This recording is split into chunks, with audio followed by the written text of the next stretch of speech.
Félicitations, tu viens de terminer tes études et maintenant tu dois passer à une nouvelle étape de ta vie où tu dois te rechercher un travail. C'est vrai que maintenant en fait tu passes de l'étape d'étudiant à l'étape de travailleur. Et ce n'est franchement pas toujours évident de pouvoir trouver un premier emploi. Pourquoi? Tout simplement parce que on manque d'expérience professionnelle et deux aussi, on n'a pas beaucoup de personnes dans son réseau professionnel. Dans cette vidéo-ci, je vais te dire exactement comment est-ce que tu pourras mettre en fait toutes les chances de ton côté en appliquant les secrets que je vais te donner uniquement à toi. N'hésite pas, reste jusqu'à la fin de la vidéo, tu vas énormément apprendre. Je te dis à tout de suite.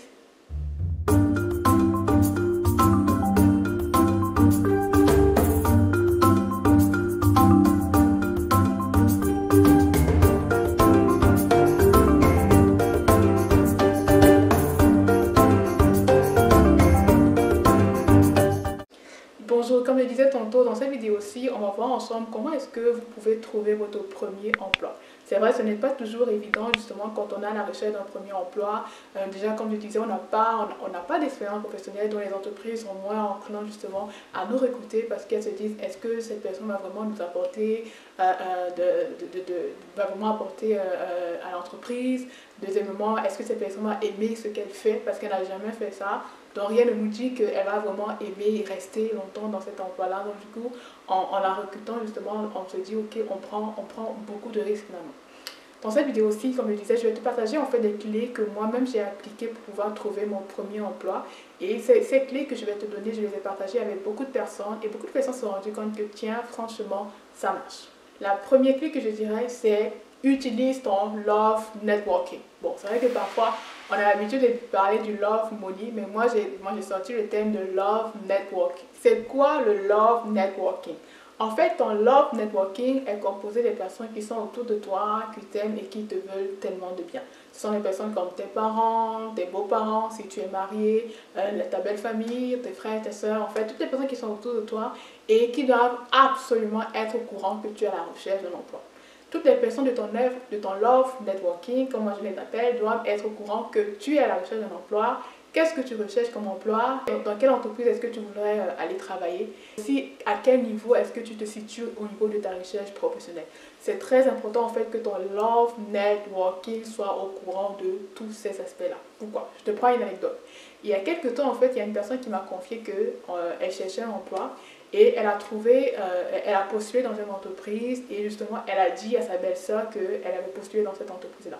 Et devinez quoi, sa belle-sœur en fait avait une très bonne amie dans cette entreprise-là qui a pu justement référer cette personne-là. Du coup, elle a pu être recrutée dans l'entreprise en fait qu'elle visait. Donc c'est pour ça que je dis c'est très important de pouvoir justement parler avec son love networking afin qu'il soit absolument au courant de vos recherches, des postes que vous recherchez, des entreprises dans lesquelles vous recherchez et également de l'évolution de votre démarche de recherche. C'est très très important. Donc, premièrement, je disais utiliser son love networking. Deuxièmement, augmenter votre visibilité sur les réseaux sociaux. Bon, je ne parle pas de Facebook, je ne parle pas non plus d'Instagram, sauf si vous êtes dans le domaine du community management, mais je parle principalement des réseaux professionnels, des réseaux sociaux professionnels, du type LinkedIn. Vraiment, c'est le moment de pouvoir augmenter votre visibilité. Comment est-ce que vous faites pour augmenter votre visibilité? Premièrement, il faut pouvoir optimiser votre profil LinkedIn. Optimiser votre profil LinkedIn en mettant de belles photos, en décrivant bien vos compétences, en décrivant bien vos expériences professionnelles que vous avez jusqu'ici pu avoir et également en développant votre réseau professionnel sur LinkedIn. Ça veut dire quoi? Toutes les personnes en fait avec lesquelles vous avez étudié font partie de votre réseau. Toutes les personnes en fait qui ont étudié à la même école que vous font partie de votre réseau. Toutes les personnes qui ont été vos professeurs font partie de votre réseau. Donc, allez au contact des personnes. Allez au contact des personnes en fait qui sont dans des emplois que vous visez, qui sont dans des entreprises que vous visez et entrez en connexion avec elles. C'est vrai, il va falloir sortir de votre zone de confort, mais franchement, c'est tellement bénéfique pour vous parce que premièrement vous serez déjà en contact justement avec les personnes qui sont dans le milieu de l'emploi et franchement je vous encourage à le faire. Augmenter votre visibilité sur les réseaux professionnels, donc du coup principalement sur LinkedIn. La troisième chose que vous devez faire après votre love networking, après LinkedIn, c'est soyez connu de vos professeurs. C'est très important d'être connu de vos professeurs.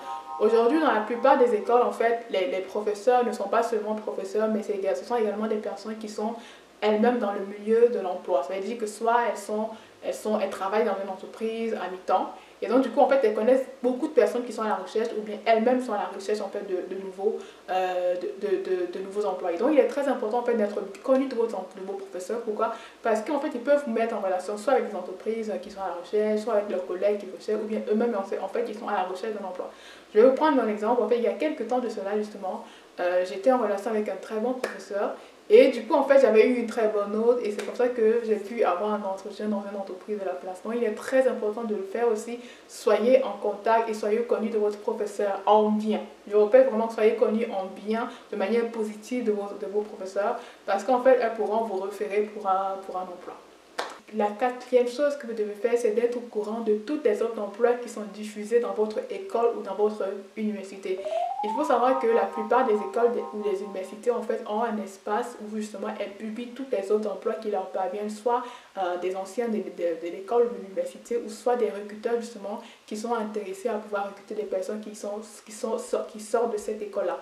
Donc, il est très très important de pouvoir consulter régulièrement ces offres d'emploi-là. Je vous conseillerais même de créer une alerte d'emploi pour pouvoir justement être au courant de tous les nouveaux postes qui ont été publiés afin de pouvoir justement candidater. Parce que croyez-moi, vous avez beaucoup plus de chances d'être recruté par une offre d'emploi qui vient en fait de votre école que par une offre d'emploi d'ailleurs. Donc, vraiment, soyez très très à l'affût de tous ces offres d'emploi justement qui seront publiées dans votre école.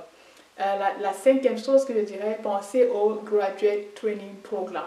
En fait, c'est quoi les Graduate Training Programs? Ce sont les programmes que les grandes entreprises justement de la place mettent souvent sur pied chaque année pour pouvoir recruter de nouveaux potentiels. Généralement, ils recrutent des personnes qui sortent de l'école ou qui vont bientôt sortir de l'école, qui sont à leur dernière année d'études et qui se disent, ok, vous savez, parfois, il y a les grandes entreprises sont vraiment à la recherche de nouveaux talents, de bons talents, de personnes qui sont intelligentes, qui sortent de bonnes universités et elles créent justement ces graduate programmes-là pour pouvoir justement recruter. Donc, vraiment, soyez très à l'affût de ce type de programme-là. Ces programmes sont mis sur pied généralement entre janvier, février, mars. C'est la période pendant laquelle il faut pouvoir justement vous préparer votre CV, votre lettre de motivation pour pouvoir postuler à fond, parce que c'est vraiment le moment où ces entreprises-là recrutent. Par exemple, si vous êtes au Canada, vous savez que par exemple, il y a des entreprises comme Ivanhoe Cambridge qui recrutent pendant ces périodes-là, la Caisse de dépôt. Vraiment, soyez vraiment à l'affût. Si vous êtes en France, je sais que toutes les grandes banques d'investissement, Société Générale, BNP Paribas, Crédit Agricole, en fait, elles recrutent dans des programmes justement, des stages de training programme. Donc vraiment, soyez vraiment à l'affût. Il y a également d'autres entreprises, des grandes entreprises de la place qui ont un programme justement dédié justement aux nouveaux employés, aux stagiaires. Donc vraiment, pensez justement à pouvoir être prêt pour cette période de recrutement qui commence chaque année, souvent en début d'année. Il y a également les Big Four, les Big Four, les quatre grosses entreprises qui interviennent dans le domaine de l'audit qui recrutent également énormément en période au début de chaque année. Voilà. La sixième chose que je dirais, soyez en relation avec les campus managers. En fait, c'est quoi un campus manager? Les grosses entreprises, en fait, ce qu'elles font, c'est qu'elles ont souvent une personne qui est dans l'entreprise, qui est généralement une personne des ressources humaines, qui est uniquement dédiée au recrutement des stagiaires, recrutement des stagiaires, vraiment de nouveaux profils. Donc, vraiment, soyez en contact avec ces personnes-là sur LinkedIn. Vraiment, n'hésitez pas à entrer en contact avec elles. Elles n'attendent que ça, en fait, surtout si vous avez un beau profil, vous avez un beau background, entrez en relation avec ces campus managers-là, posez-leur des questions, vraiment relatez avec elles. Et aussi, souvent, elles, sur leur profil LinkedIn, en fait, ces entreprises, et généralement, et très très souvent, sur leur profil LinkedIn, ces personnes-là partagent en fait des offres d'emploi pour des juniors. Donc, en contact avec les campus managers de ces grosses entreprises-là sur LinkedIn, parce que très souvent, elles vont partager sur leur fil d'actualité toutes les autres emplois en fait qui sont liés au profil junior pour lesquels elles sont à la recherche du bon candidat. Donc vraiment, n'hésitez pas à entrer en relation avec elles, c'est vraiment l'une des meilleures choses que vous pouvez faire sur LinkedIn. Septièmement, je dirais, si le travail ne vient pas à vous, allez vers le travail. Franchement, sortez de votre zone de confort. Moi, je dis toujours qu'il est très important de pouvoir cultiver en fait une mentalité de professionnel même si on n'est pas encore professionnel. Donc, cultiver une mentalité de professionnel même si vous n'êtes pas encore professionnel. Cela revient à quoi? Cela revient à se dire, ok, j'ai telle compétence dans la comptabilité, dans la finance, je ne suis peut-être pas encore employé quelque part, mais je peux mettre, en fait, je peux mettre mes compétences au service d'une organisation à but non lucratif, d'une association. Je ne serai peut-être pas payé, mais je vais pouvoir, premièrement, acquérir de l'expérience, mettre ma compétence au profit d'autres personnes, me rendre compte que, ok, je suis compétent, j'ai les connaissances, j'ai les compétences, je pourrais également augmenter justement ces compétences-là, mais aussi pouvoir développer mon réseau professionnel. Quand vous êtes par exemple en relation, quand vous êtes peut-être actif dans une association de votre école, il faut savoir que très souvent les associations des écoles en fait fonctionnent soit en relation avec les anciens étudiants de l'école. Or ces anciens étudiants-là, soit elles ont leur propre entreprise ou soit en fait elles travaillent dans des entreprises qui recrutent. Donc c'est aussi l'occasion pour vous de pouvoir développer votre réseau professionnel au travers des anciens de ces écoles-là. Donc il est très important de le faire. Également développer votre réseau professionnel en intégrant des associations à but non lucratif qui sont peut-être à l'extérieur de votre école. Par exemple, si vous êtes challengé par une cause, c'est une cause qui vous challenge, par exemple l'entrepreneuriat pour les femmes, il y a plein d'associations justement qui offrent en fait des programmes ou de bénévolat où vous pouvez peut-être une fois, deux fois par semaine venir aider, vraiment participer à ces programmes-là. Ils vont vraiment vous aider à pouvoir développer votre réseau, développer vos compétences davantage et cela pourra vous servir également sur votre CV. Ça veut dire que au lieu de mettre que vous n'avez aucune expérience professionnelle, vous pouvez mettre toutes ces expériences de bénévolat et également ces expériences au travers de votre association comme des expériences professionnelles.